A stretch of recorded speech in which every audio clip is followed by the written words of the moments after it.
these are your notes on solving two-step equations. Title your notes with this title right here.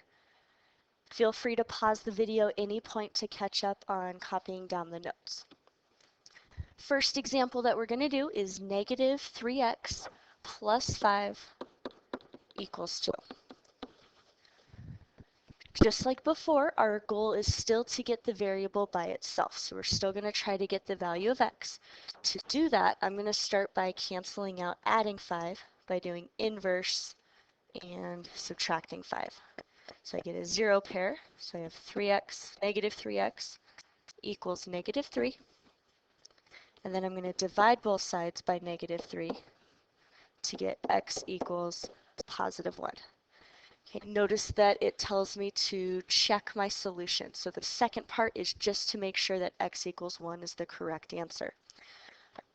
I'm going to start with my original equation. And in place of x, I'm going to substitute in 1.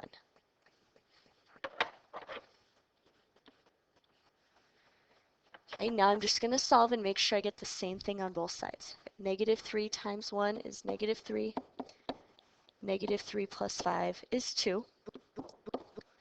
And that's exactly what it needed to be to keep it balanced. So I know that x equals 1 is the correct answer to this equation. Okay, a few more examples like that. 2x plus 12 equals 4. I'm going to start by subtracting 12 on both sides. Here's my 0 pairs. 2x equals negative 8. Divide by the coefficient, so divide by 2, and we get x equals negative 4. Okay, now for the check it step. We're going to substitute in negative 4 in place of x. So we get 2 times negative 4 plus 12 should be equal to 4. 2 times negative 4 is negative 8. Negative 8 plus 12 is 4. So I got the same thing on both sides. I know that x equals negative 4 is correct. Okay, next example, start by doing the inverse operation to get rid of the constant that's on the same side as the variable. So I'm going to subtract 9 from both sides. I get negative 5c equals negative 25. Divide by negative 5, divide by negative 5. c equals positive 5. Okay, let's check it. Negative 5 times 5 plus 9 should be equal to negative 16. So negative 5 times 5 is negative 25.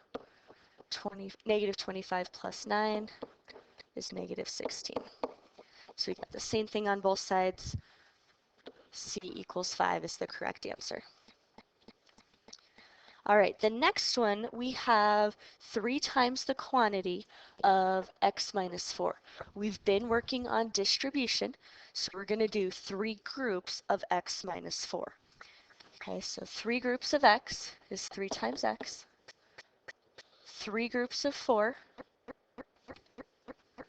we're going to write minus 3 times 4, still equal to 9. Okay, simplify. 3 times x is 3x. 3 times 4 is 12. So we get 3x minus 12 equals 9. Now it's just like the last two.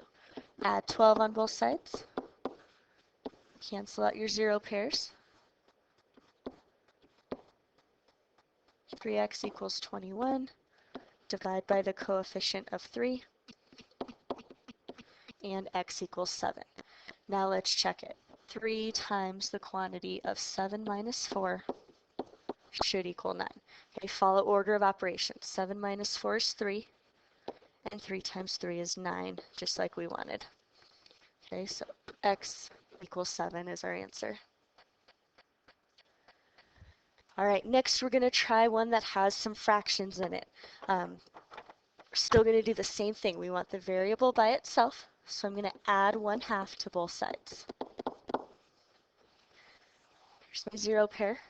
So I have x divided by 8 equals negative 7 plus 1 is negative 6.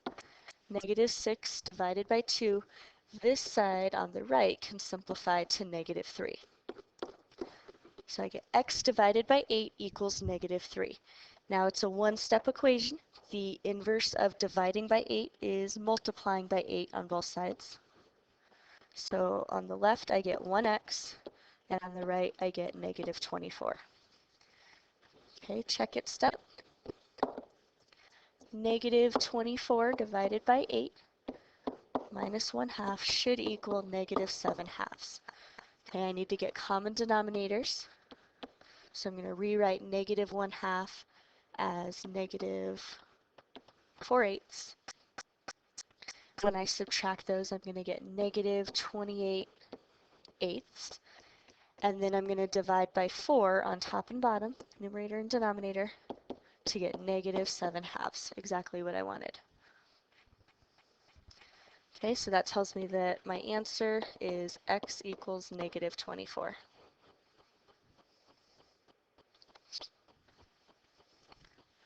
All right, next example. Still want the variable by itself, so we're going to subtract 6 on both sides. M divided by 2 equals 4. Now the inverse operation, I'm going to multiply by 2 on both sides so that I get 1m equals 8. Okay, check it step. 8 divided by 2 plus 6 should equal 10. 8 divided by 2 is 4, and 4 plus 6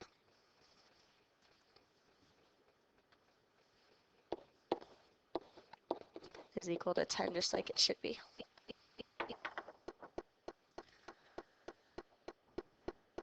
Okay, number 5. Subtract 5 on both sides, looks just like the last one. Negative z divided by 3 equals 4. This time we're going to multiply both sides by negative 3 because we want a positive variable as our answer. So negative times negative is positive z. Positive times negative is negative 12. Okay, let's test it. Negative 12 divided by 3. So that's the negative 4, which is just a positive 4. And positive 4 plus 5 is equal to 9.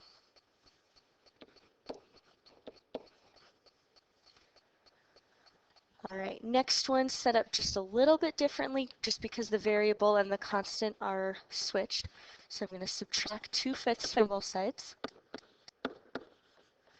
Here's your 0 pair. So you get 4a. They have common denominators already, so I'm just going to do negative 6 minus 2 to get negative 8. Okay, divide by 4 on both sides. And since I have a fraction, I'm going to rewrite my dividing by 4 as negative 8/5 divided by 4. Okay, if I write it like that, I can solve just like we've been working on this year. Negative 8/5, we're going to keep the first one the same, change division to multiplication, and multiply by the reciprocal of 4, which is 1/4. Okay, now when I multiply that, negative 8 times 1 is negative 8. 5 times 4 is 20. And then I can divide by 4 in the numerator and denominator to get negative 2/5. I ran out of room here, but you could check that answer by plugging it back in.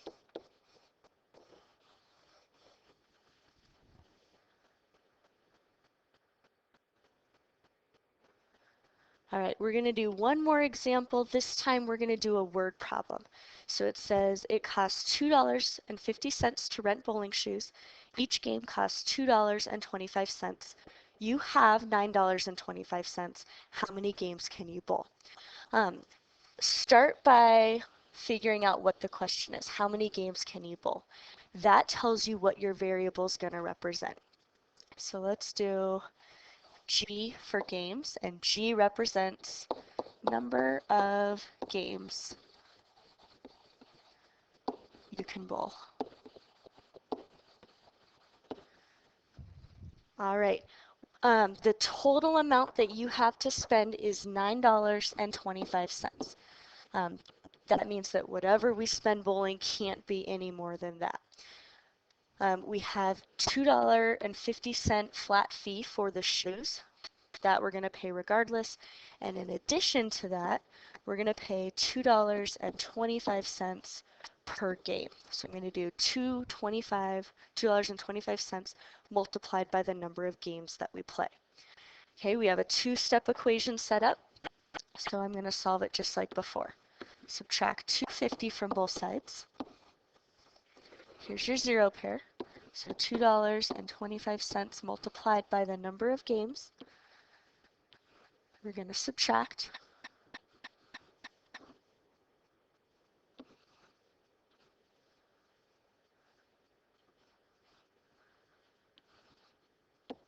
Okay, so we get 675 divided by $2.25 on both sides. Okay, and you could set that up 675 divided by 225, multiply by 100, multiply by 100. So that's the same problem as 675 divided by 225, which is going to be exactly 3. So the number of games is 3. Final step, we have a word problem, so we're going to say 3 games. So a word with our answer.